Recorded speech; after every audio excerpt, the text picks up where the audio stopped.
Halo mahasiswa Akbar Ngestiwaluyo, kita bertemu lagi di dalam blog 1625 Askep Sistem Pernapasan, dan kali ini kita akan membahas tentang Askep atau asuhan keperawatan klien dengan tuberkulosis paru atau TB. Nah, apa sih tujuan kita mempelajari ini? Tentu saja kita perlu mengetahui tentang konsep medis TB dan konsep keperawatan pada TB, sehingga nantinya kita bisa merawat klien dengan TB. Sebelum membahas mengenai Askep TB ataupun konsep medisnya, kita perlu tahu dulu gambaran kira-kira di Indonesia seberapa besar sih kasus TB yang ada. Berdasarkan data dari WHO tahun 2017, itu diperkirakan ada 1.020.000 kasus TB di Indonesia. Dan berdasarkan data dari Depkes tahun 2018, setiap 30 detik itu ada satu orang yang tertular TB.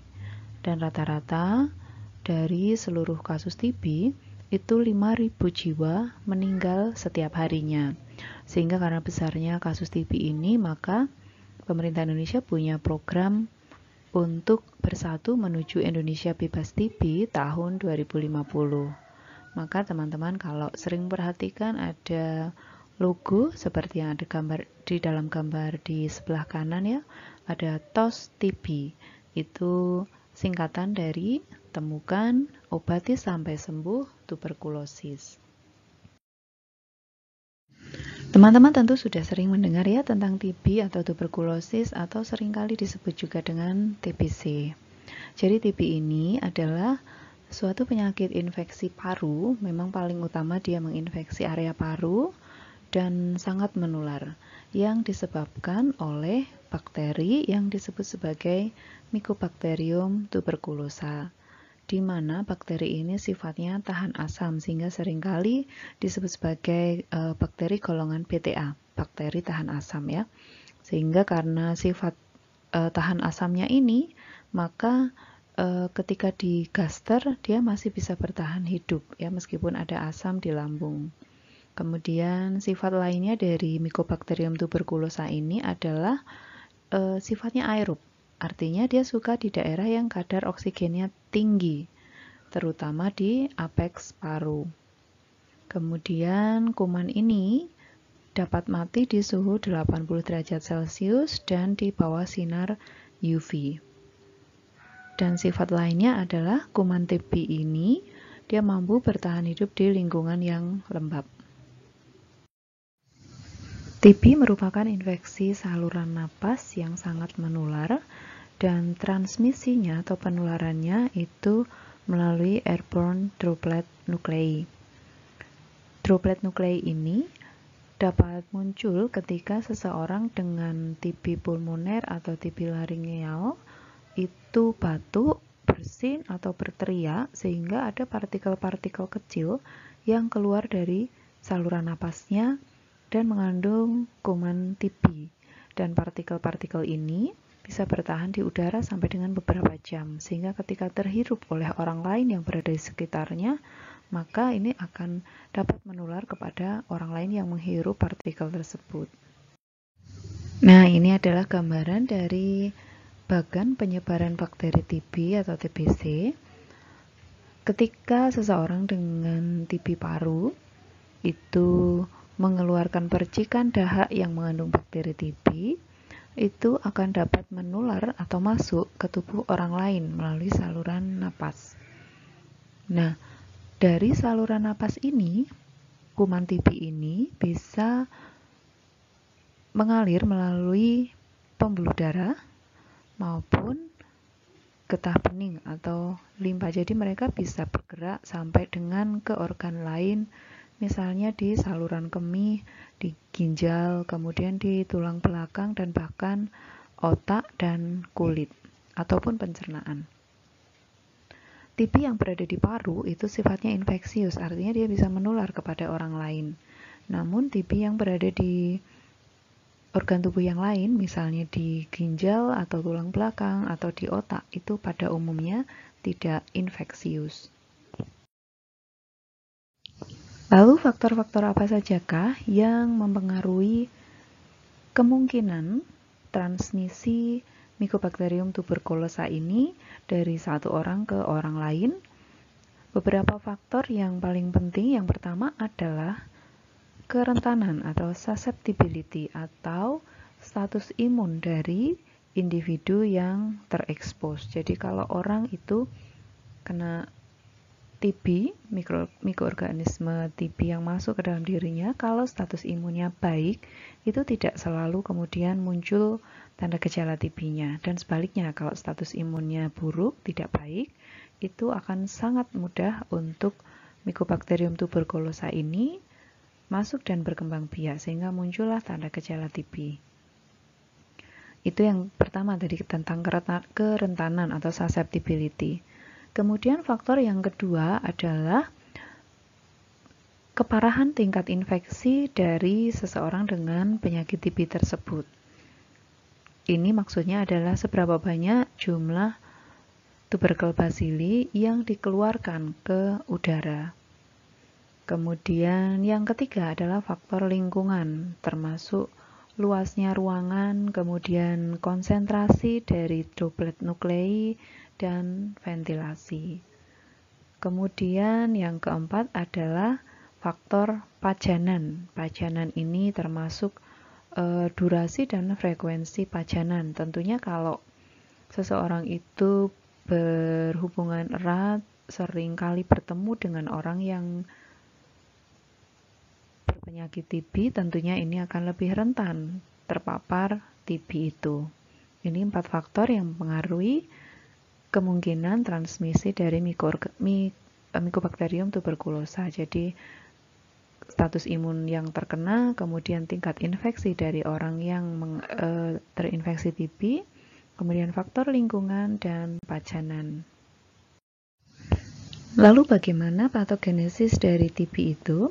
Di sini ada tulisan patogenesis LTBI dan TB. Nanti kita akan bahas lebih lanjut tentang LTBI.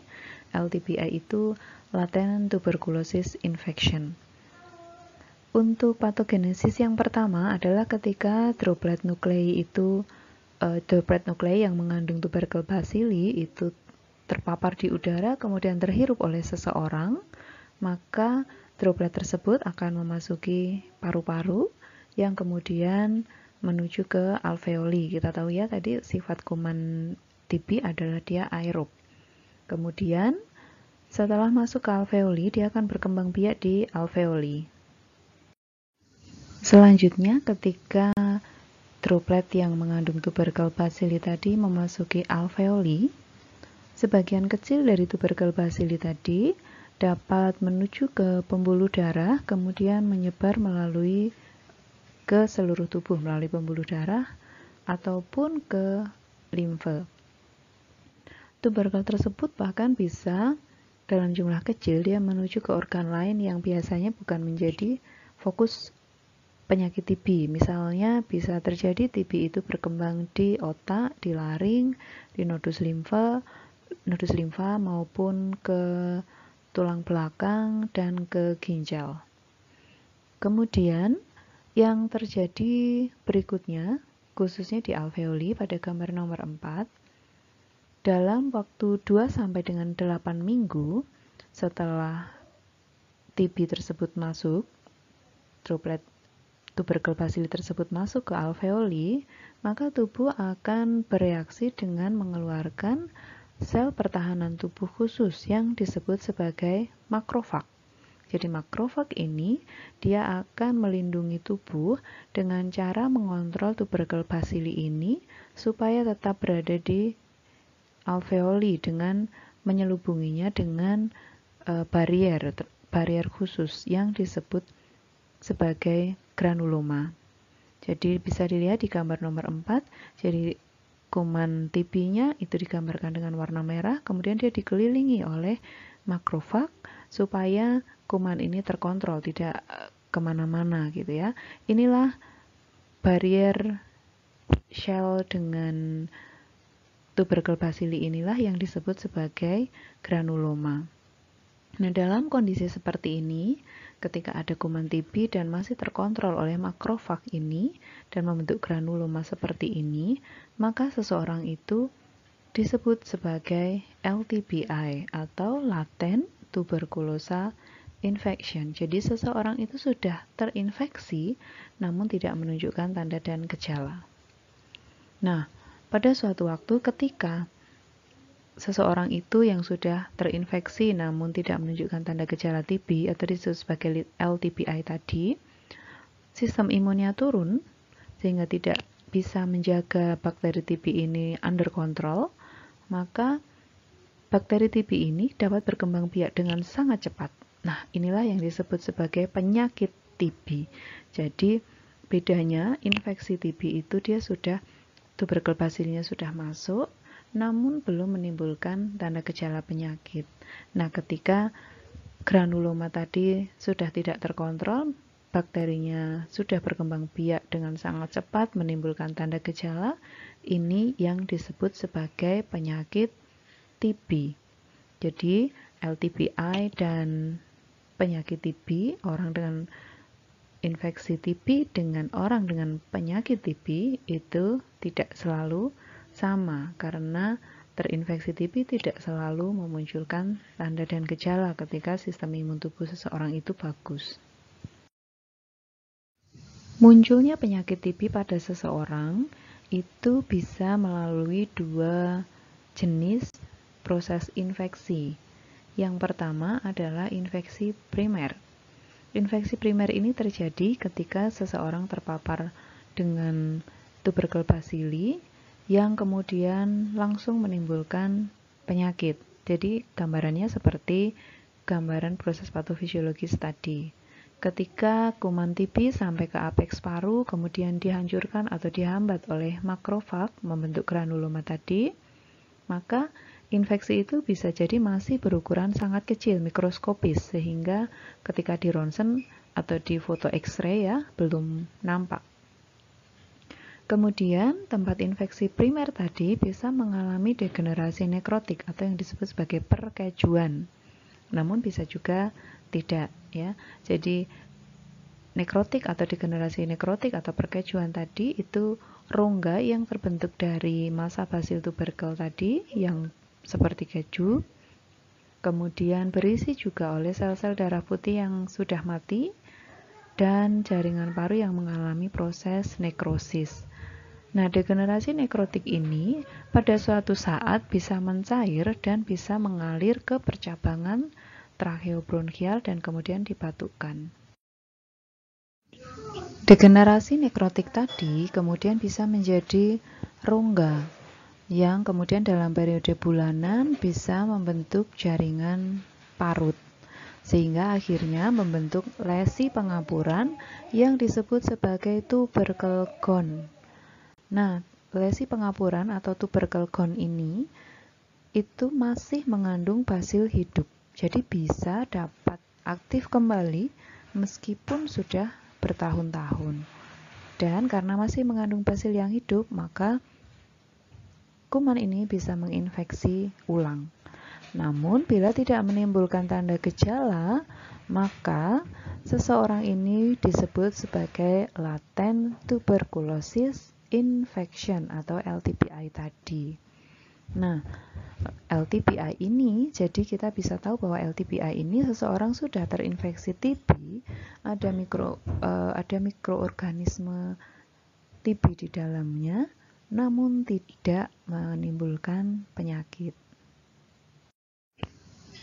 Jadi LTBI, latent tuberculosis infection ini, itu adalah seseorang yang memiliki Mycobacterium tuberculosa di dalam tubuhnya, tetapi tidak memiliki penyakit TB dan tidak dapat menularkan infeksi TB ini kepada orang lain. Jadi, dengan demikian LTBI bukanlah kasus TB. Meskipun dia punya Mycobacteriumnya, tapi tidak ada penyakitnya dan tidak bisa menularkan kepada orang lain. Nah, seseorang yang terinfeksi TB ini meskipun dia laten, tapi bisa dideteksi dengan tuberculin skin test atau TST atau tes mantok. Walaupun tidak tidak langsung ya, ketika seseorang terinfeksi tidak langsung tes tuberkulinnya positif karena perlu waktu sekitar 2-8 minggu untuk tubuh itu bisa membentuk sistem imun sehingga baru kemudian terdeteksi oleh tes mantuk ini. Nah, kalau tadi tubercle gone ya, ada tubercle gone tadi yang masih ada basil hidupnya, itu ketika bisa menginfeksi ulang dan muncul infeksi ulang sehingga muncul tanda penyakit TB-nya, inilah yang disebut sebagai infeksi sekunder. Jadi infeksi sekunder adalah infeksi ulang oleh kuman TB atau kuman yang menjadi aktif lagi karena berbagai macam kondisi, biasanya karena penurunan daya tahan tubuh. Adapun faktor-faktor yang dapat menyebabkan kuman aktif kembali atau dapat memunculkan infeksi sekunder ini, itu diantaranya adalah faktor usia, ya, usia lanjut atau usia kurang dari 5 tahun. Kemudian riwayat penyakit TB yang tidak diterapi secara adekuat sehingga memunculkan resisten terhadap obat TB sehingga bisa menginfeksi kembali kumannya tadi. Kemudian faktor penurunan daya tahan tubuh, imunosupresi, misalnya karena penggunaan obat-obatan tertentu ataupun karena infeksi HIV. Kemudian faktor lain adalah adanya malnutrisi, alkoholisme, drug abuse, merokok, dan penyakit penyerta lain, misalnya diabetes mellitus atau DM, GGK atau gagal ginjal kronis, kanker, dan sebagainya.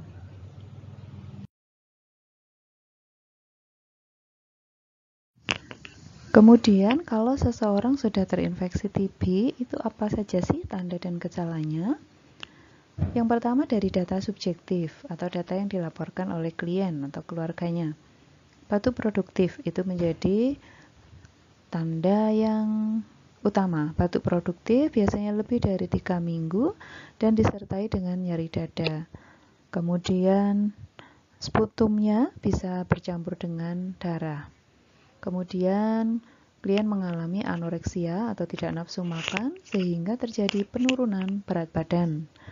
Kemudian pasien pusing dan malaise, demam, meskipun kadang demamnya tidak terlalu tinggi dan biasanya disertai dengan keringat pada malam hari. Selanjutnya, data yang kedua, data objektif, data yang bisa kita amati. Ada batuk dengan sputum bercampur darah, kemudian peningkatan respirasi, takipnu, dispnu, kemudian pernapasannya, ada bantuan dari otot-otot bantu napas sehingga kelihatan ada retraksi dada. Kemudian apabila diinspeksi pengembangan parunya bisa jadi terdapat perbedaan antara paru kanan dan kiri. Kemudian bisa juga terjadi pernapasan cuping hidung dan sianosis atau kebiruan pada membran mukosa ataupun pada jaringan perifer tubuh. Apabila kita melakukan pemeriksaan perkusi, bisa didapatkan terdapat suara yang hipersonor apabila ada cavernea atau perkejuan tadi. Kemudian kalau sekretnya sudah menumpuk dalam jumlah banyak di alveoli, maka bisa hasil perkusinya menunjukkan suara peka atau flat. Kemudian dari hasil palpasi, kita bisa mendapatkan pengembangan parunya tidak simetris antara paru kanan dengan paru kiri. Kemudian demikian juga dengan focal fremitus yang tidak sama antara kanan dan kiri.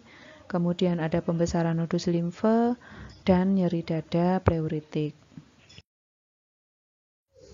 Kemudian pemeriksaan diagnostik. Ketika sputum klien diperiksa, didapatkan kultur sputumnya positif, ada Mycobacterium tuberculosanya. Kemudian apabila dilakukan pengecatan pewarnaan bakteri gram positif, ditemukan basil TB. Kemudian apabila parunya dilakukan foto ronsen atau ex-foto pada toraknya, bisa terdapat bercak di area bronchiolus, alveolus, atau terdapat seperti jaring di area cavernea. Kemudian Apabila dibiopsi pada jaringan paru, ada granula TB-nya. Kemudian pemeriksaan yang lain bisa dilakukan tes fungsi paru, yang tentunya akan terdapat penurunan fungsi paru pada pasien TB. Kemudian pemeriksaan lainnya adalah pemeriksaan dengan tes mantuk atau tuberculin skin test, dan dia akan menunjukkan hasil positif. Jadi tes mantuk ini dia mengecek atau melakukan pengetesan reaksi alergi. Jadi yang dicek tidak langsung adakah bakterinya, bukan, tetapi yang dicek adalah reaksi alergi tubuh terhadap basil tuberkel dan proteinnya. Dan biasanya tes mantuk ini positif pada TB primer. Ya, hal ini karena respon imun ketika tubuh ada benda asing yang masuk, khususnya Mycobacterium tuberculosa, kemudian akan mensensitisasi sel T, sehingga kemudian tubuh akan bereaksi, menimbulkan reaksi alergi, atau yang ini kemudian dideteksi sebagai reaksi positif pada tes tuberkulin, ya, karena tes mantuk ini dia mendeteksi reaksi alergi tubuh terhadap basil tuberkel dan proteinnya. Dan biasanya reaksi alergi tipe 4 ini yang terdeteksi atau delayed alergi, ya.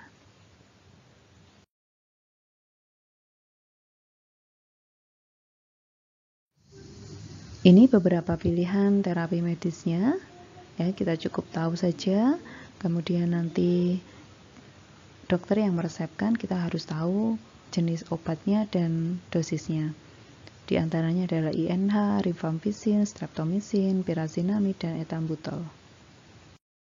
Nah, seperti teman-teman tahu bahwa pengobatan TB ini butuh waktu yang lama, ya, 6 bulan untuk konsumsi obat, sehingga kadang-kadang klien tidak sampai 6 bulan kemudian menghentikan konsumsi obatnya, ya, karena mungkin dia sudah merasa sudah baikan, nafasnya sudah lebih enak, dia merasa sudah sembuh, kemudian pengobatannya tidak dilanjutkan. Nah, inilah yang sangat memungkinkan memunculkan yang namanya drug resistant TB, resistensi obat, ya. Ini disebabkan munculnya drug resisten ini disebabkan karena organisme Mycobacterium tuberculosa ini yang resisten terhadap obat-obatan yang paling utama, yaitu isoniazid dan rifampin. Ini yang disebut sebagai multi drug resistant atau MDR, ya, multi drug resistant. Ini disebabkan karena organisme tadi resisten terhadap obat yang paling efektif. Sedangkan kalau Mycobacterium tuberculosa ini tadi sudah resisten terhadap banyak obat lain selain isoniazid dan rifampicin, itu disebut sebagai XDR, extensively drug resistant, resisten terhadap obat yang dalam jumlah banyak. Jadi selain isoniazid, rifampin, ada obat yang lainnya yang kuman itu resisten, ya, misalnya amikasin dan sebagainya.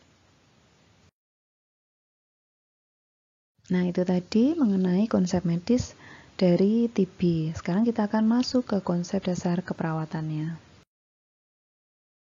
Aspek yang pertama adalah pengkajian. Nah, kita harus pahami tadi tanda dan gejalanya, ya, sehingga kita bisa melakukan pengkajian pada beberapa fokus seperti aktivitas, istirahat, integritas ego, dan sebagainya. Pada aktivitas dan istirahat, pada umumnya kita akan memperhatikan bahwa klien mengalami kelemahan, sesak napas, kesulitan tidur pada malam hari, berkeringat malam hari, demam, dan batuk. Sedangkan tanda yang muncul adalah adanya takikardi, takipnu, dispnu, kemudian nyeri dada, dan sesak napas. Kemudian dari integritas ego, pasien bisa mengalami kecemasan, ketakutan, sensitif, kemudian mengalami stres atau rasa tertekan. Pengkajian dari makanan atau cairan itu adanya anoreksia, kehilangan nafsu makan, kemudian penurunan berat badan cepat, bisa sampai 20% untuk penurunan berat badannya. Kemudian apabila dilihat klien terlihat lebih kurus, kehilangan lemak di subkutannya, kemudian kulitnya berkeringat terutama pada malam hari, dan turgor kulitnya buruk. Kemudian pengkajian mengenai nyeri, ada gejala nyeri pleuritik yang meningkat dengan adanya batuk. Selanjutnya, fokus pengkajian pernapasan. Gejala paling utama ataupun tanda yang bisa kita amati adalah adanya batuk yang produktif. Biasanya produktif ya, ada sputumnya.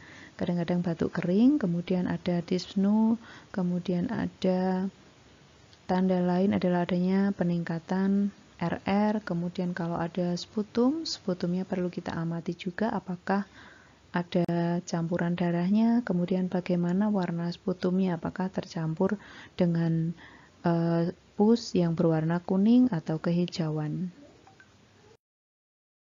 Pengkajian lainnya dari keamanan adalah kita perlu mengetahui apakah ada penurunan imunitas pasien. Adakah kondisi-kondisi juga yang memunculkan untuk imunitas pasien menjadi turun, misalnya penggunaan obat-obatan imunosupresi, kemudian kondisi pasien yang mengalami kanker ataupun HIV atau penyakit lainnya seperti DM dan gagal ginjal. Kemudian dari interaksi sosial, biasanya klien seringkali mengalami rasa terisolir ya, atau mengalami rasa penolakan karena penyakitnya ini menular dan ada stigma khusus di masyarakat. Pengkajian lain yang sangat penting untuk kita lakukan adalah tentang kebutuhan untuk edukasi ya. Karena kita tahu bahwa TB ini sangat menular, maka kita perlu mengkaji pengetahuan klien dan keluarganya tentang TB ini. Adakah anggota keluarga lain yang juga menderita TB dan bagaimana pengetahuannya untuk perawatan maupun pencegahan TB ini terhadap anggota keluarga yang lain.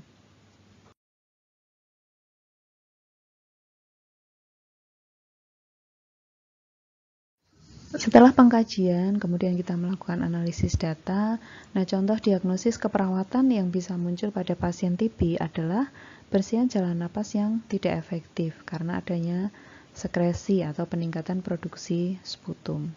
Sehingga kita perlu melakukan intervensi keperawatan dengan tujuan untuk mempertahankan kepatenan jalan napas dan mengeluarkan sekret.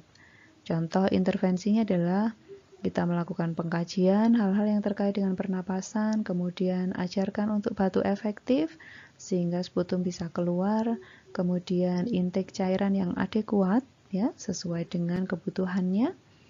Posisi semivolar untuk klien karena kemungkinan besar pasien mengalami sesak napas sehingga posisikan dia untuk membantu pernapasan dengan posisi semivolar. Kemudian kolaborasi pemberian oksigen maupun obat. Diagnosa yang kedua yang mungkin muncul adalah risiko kerusakan ataupun gangguan pertukaran gas berhubungan dengan penurunan efektivitas paru. Sehingga tujuannya adalah kita memperbaiki ventilasi dan oksigenasi jaringan yang adekuat. Dan hasilnya tentu saja ketika kita mengangkat pertukaran gas, kita perlu tahu juga untuk analisa gas darahnya atau AGD-nya. Ini salah satu kriteria hasilnya, AGD dalam rentang normal dan klien bebas dari gejala distres pernapasan. Beberapa contoh intervensinya adalah kita mengkaji adakah tanda distres pernapasan, mengkaji tingkat kesadaran, adanya sianosis atau kebiruan, dan perubahan warna kulit. Kemudian batasi aktivitas, ajarkan cara bernapas yang efektif, dan kaji atau awasi atau monitor hasil AGD klien dan pemberian oksigen. Diagnosa yang ketiga yang mungkin muncul adalah resiko tinggi penyebaran infeksi berhubungan dengan pertahanan primer tidak adekuat. Tujuannya tentu saja tidak terjadi rantai penularan bagi orang di sekitar klien. Intervensinya itu ada beberapa contoh intervensi. OAT itu pemberian obat anti tuberkulosis dan ini sangat penting peran dari keluarga ataupun pengawas minum obat PMO ya, sehingga tidak terjadi putus obat sehingga tidak ada multi drug resisten tadi. Diagnosis lain adalah nutrisi kurang dari kebutuhan tubuh karena anoreksia, kemudian sering batuk, produksi sputum meningkat, dyspnea ya, sehingga berat badannya seringkali turun 10-20% dari berat badan idealnya. Sehingga tujuan intervensi kita adalah tidak ada anoreksia, nafsu makan baik, dan bisa terjadi peningkatan berat badan. Diagnosa keperawatan lainnya adalah kurang pengetahuan. Khususnya kita perlu mengkaji tentang penularan dan proses penyakit ini sehingga hasilnya adalah tidak terjadi nanti untuk penularan kepada anggota keluarga lain maupun tidak terjadi adanya putus obat. Kemudian diagnosis lain contohnya adalah gangguan pola tidur. Intervensi tujuannya silahkan dilihat di nursing care plan yang ada. Nah, salah satu tadi untuk tes diagnostik yang bisa dilakukan pada pasien TB adalah melakukan pemeriksaan dengan TST atau tuberkulin skin test ataupun tes mantuk. Dan ini penting untuk kita sebagai perawat tahu dan bisa melakukannya. Jadi tes mantuk atau TST ini adalah pemeriksaan diagnostik dengan menyuntikkan PPD atau Purified Protein Derivative secara intradermal dengan tujuan untuk mengetahui adakah pajanan terhadap kuman Mycobacterium tuberculosa. Jadi yang dideteksi adalah reaksi alergi tubuh terhadap basil maupun protein dari basil tuberkel ini, ya. Kalau hasil tes mantuknya positif, itu menandakan adanya infeksi basil tuberkel pada masa lalu ataupun saat ini. Dan hasil tes yang positif ini membantu untuk menegakkan diagnosa medis dari TB ini.